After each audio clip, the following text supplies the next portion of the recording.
Buenas tardes, queridos estudiantes. Mediante este video vamos a hacer la retroalimentación de cada una de las lecciones de las unidades de la 1 a la 4 para que puedan realizar su lección final. Vamos a iniciar con la de la unidad número 1. ¿Cuál es un signo común del trauma raquimedular? El dolor de la cabeza no, porque ese sería del trauma craneal. La fiebre es más bien de inflamación o infección. Náuseas es ambiguo, es muy general, pero sí la pérdida de la movilidad, porque ahí pasan las fibras de la movilidad. ¿Qué tipo de trauma involucra al tórax? Ese se lo denomina como trauma torácico. ¿Qué tipo de trauma afecta a la cabeza? Pues esa se lo denomina trauma craneal. ¿Cuál es una complicación del trauma torácico? El esguince de muñeca no pertenece a esa área. Cálculos renales es por otra fisiopatología. Fractura de la pierna no es del área anatómica, pero sí el neumotórax es la presencia que sale el aire fuera de los pulmones. ¿Qué se debe evitar en un trauma de una embarazada? La reanimación cardiopulmonar, pues no, porque si es necesario, debemos realizar RCP. Administrar analgésicos, pues sí, para calmar el dolor. Inmovilizar las extremidades para que exista un mayor retorno venoso, pero hay que evitar totalmente la compresión abdominal porque si no, no va a haber riego sanguíneo para el feto. ¿Qué tipo de trauma puede causar una hemorragia interna? ¿Trauma craneal? Pues no, porque estamos hablando de la cabeza. En la embarazada podría llegar a ser el trauma torácico, no o puede haber un sangrado, por ejemplo, por el corazón o alguna arteria, pero se lo denomina como hemorragia interna cuando existe un trauma abdominal, porque se puede afectar el vaso, el hígado y puede haber hemorragia. ¿Cuál es un riesgo de trauma en embarazadas? Sí, pueden llegar a ser las fracturas óseas, las hemorragias nasales, no necesariamente con el trauma, las infecciones tampoco, pero lo más importante son las complicaciones fetales. ¿Qué evaluación es crucial en el trauma raquimedular? La radiografía de tórax, pues ni siquiera atendimos en el área prehospitalaria. El examen de sangre tampoco lo tenemos. La ecografía podemos llegar a tener uno móvil, pero él no es en el área anatómica que estamos estudiando, sino más bien la evaluación neurológica. ¿Qué puede causar un trauma craneal? Las alergias no. Gripe tampoco. El cáncer tampoco genera un trauma craneal, pero es un accidente automovilístico. Y la última, ¿qué tipo de trauma se asocia con lesiones en el abdomen? Esa se le denomina como trauma abdominal. Ahora vamos con la unidad número 2.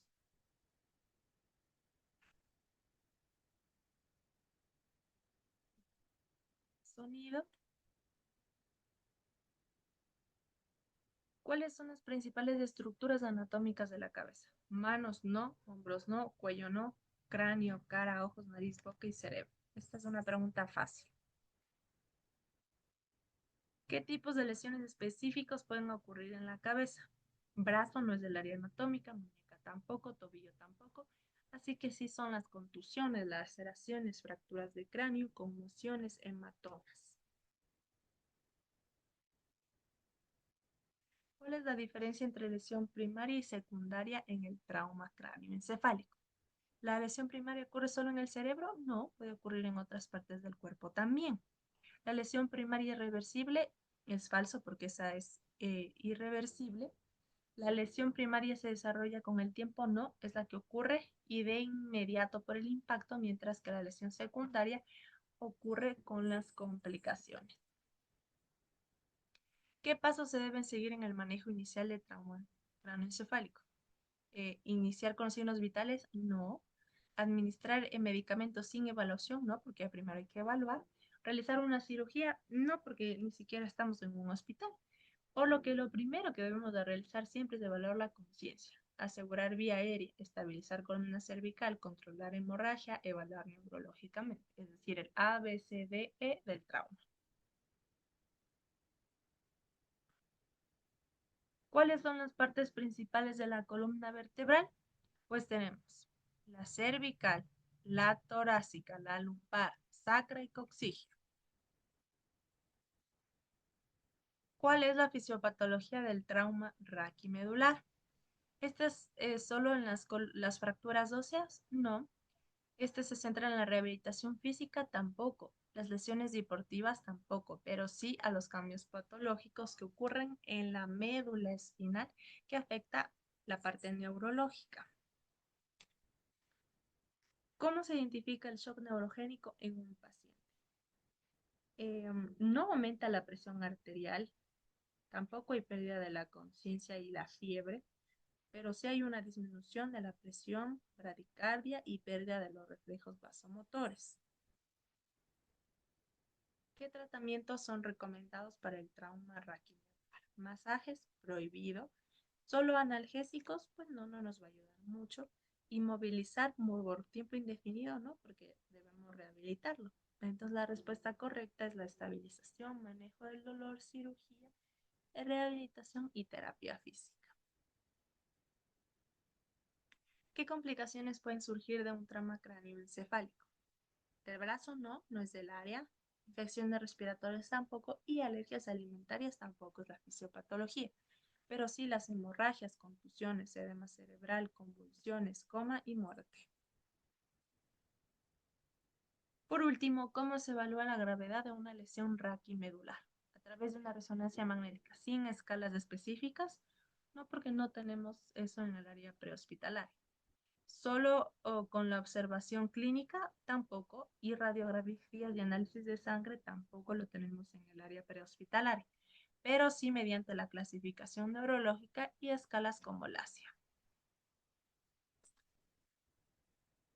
Ese con respecto a la unidad número, eh, número 2. Vamos con la unidad número 3. ¿Cuál es la causa más frecuente de neumotoras a tensión en el trauma torácico? La contusión no genera neumotórax, la lesión tracorobronquial tampoco. La fractura costal puede llegar, pero lo más común es la ventilación mecánica con un paciente con lesión pulmonar. ¿Cuál de los siguientes signos es más característico del neumotórax a tensión? Los estertores, no generalmente eso es de neumonía. La hipersonalidad eh, puede llegar a ser uno de los signos, la hipertensión arterial no, pero la desviación traqueal contralateral es el más característico. ¿Cuál es el tratamiento inicial del hemotórax masivo en un paciente inestable? ¿Solo observarlo y control de líquidos? No, porque está inestable. Intubar y soporte ventilatorio podríamos iniciar, pero no realmente no va a ayudarnos con la patología de base. Toracotomía de urgencia, no porque es muy simple, pero sí un drenaje torácico con tubo pleural. El tórax inestable se caracteriza por dolor torácico irradiado al cuello. Este generalmente es más de un infarto. Estertores de la auscultación es más de una neumonía. Neumomediastino visible en la radiografía es más de una insuficiencia cardíaca, pero el movimiento paradójico de la pared torácica sí nos indica un tórax inestable. En un paciente con trauma torácico penetrante, la indicación absoluta de toracotomía de emergencia es un hemotórax mayor de 500.000, ¿no? Está poco. Neumotórax persistente no es para hacer una toracotomía, la contusión tampoco, pero sí que el drenaje sea más de 1.500 ml de sangre al colocar el tubo. El trauma abdominal cerrado, ¿cuál es el órgano más frecuentemente lesionado? Siempre va a ser el vaso. ¿Cuál es el signo más confiable de hemorragia interna en un paciente con trauma abdominal cerrado? Signo de Culling es más bien del páncreas. La hematuria no es específico, el dolor localizado tampoco, pero que haya disminución de la tensión arterial y aumento de la frecuencia cardíaca es un signo muy confiable. ¿Cuál es el estudio de elección en un paciente hemodinámicamente inestable con sospecha de hemorragia intraabdominal? Pues sí o sí, de inicio es la ecografía FAST. En el trauma abdominal penetrante por alma blanca con evisceración, el tratamiento más indicado hay que llevarlo de inmediato al hospital para entrar a quirófano para una laparotomía, porque no vamos a resolver solo con la observación y antibióticos, tampoco no vamos a poder suturar la piel ni siquiera realizar un lavado peritoneal. Por último, en la unidad 3, paciente presenta fractura de costillas inferiores derecha. ¿Cuál de los órganos es el que se podría afectar? Páncreas no está de ese lado, vaso tampoco, ni el riñón, por lo que la respuesta correcta es el hígado. Y finalmente con la unidad 4, ¿cuál es la principal complicación de una fractura expuesta de tibia y peroné? La necrosis avascular es más del fémur, síndrome de abstinencia es más por drogas, la hipocalcemia no tiene nada que ver porque es un electrolito, pero sí puede llegar a generar una infección. ¿Cuál de los siguientes signos es característico del síndrome compartimental? El aumento de la temperatura, es decir, fiebre, no nos va a causar ni la palidez generalizada, pero sí el dolor desproporcionado. La fractura más común en niños causada por una caída con la mano extendida es la fractura supracondilia del húmero. Es verdadero, es la más común alrededor del mundo. El tratamiento inicial en una esguince de tobillo de grado 2 incluye primero hielo, luego compresión y tercero elevación del miembro. En un paciente politraumatizado, la fractura pélvica inestable se asocia con la luxación de cadera no se caracteriza por ser inestable. La hipertensión arterial no, sino debería haber hipotensión. Y la insuficiencia renal tampoco, sino esta se caracteriza porque hay un sangrado severo. ¿Cuál de los siguientes es un factor de riesgo para embarazo ectópico? La menopausia no, porque ya no presenta los periodos ovulatorios. Los anticonceptivos orales tampoco, pero sí que haya una enfermedad inflamatoria pélvica.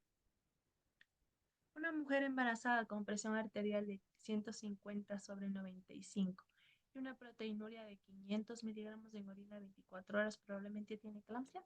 Esto es falso porque una persona que tiene eclampsia es porque está convulsionando. ¿Cuál es el orden para el manejo de trauma en la embarazada? Pues primero siempre, como en todos, es evaluar el sangrado, luego la vía aérea, luego tenemos la ventilación, luego la circulación, déficit neurológico y por último la exposición. ¿Cuál de las siguientes es una indicación absoluta para cesárea?